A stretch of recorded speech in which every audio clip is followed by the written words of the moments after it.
Hello అండి. నమస్తే. అందరూ ఎలా ఉన్నారు? బాగున్నారా? Welcome back to Varahi D9 channel. Today vlog వచ్చేసి కరక్కాయ గురించండి. కరక్కాయ అందరికీ తెలుసు. ఆయుర్వేదంలో దీనికి ప్రత్యేకమైన స్థానం ఉన్నది. కరక్కాయ పౌడర్ని వాడడం వల్ల మెదడు చురుగ్గా పనిచేస్తుంది, కంటి చూపును మెరుగుపరుస్తుంది, గ్యాస్ట్రిక్ సమస్య ఉండదు, శ్వాసకు సంబంధించిన రోగాలు దరిచేరవు, దగ్గును నివారిస్తుంది, చర్మ వ్యాధులు రాకుండా చేస్తుంది, బొంగురు గొంతును కూడా సరిచేస్తుంది, మలబద్ధకం పోగొడుతుంది, విషజ్వరాలను నయం చేస్తుంది, కడుపులోని పుండ్లను పోగొడుతుంది, కడుపు ఉబ్బరం, వాంతులు, ఎక్కిళ్ళు, దురదలు, గుండె జబ్బులు, కామిర్లు, నొప్పులు, మూత్రరోగాలు అన్నింటినీ నయం చేస్తుంది.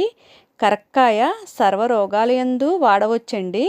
బలహీనమైన శరీరం కలవారు, అస్తమాను బాగా అలసిపోతున్న వాళ్ళు, వేడి శరీరం కలవారు, రక్తహీనత ఉన్నవారు, గర్భవతులు కరక్కాయను వాడకూడదండి. ఓకే అండి. వీడియోని లైక్ చేయండి, షేర్ చేయండి, సబ్స్క్రైబ్ చేయండి.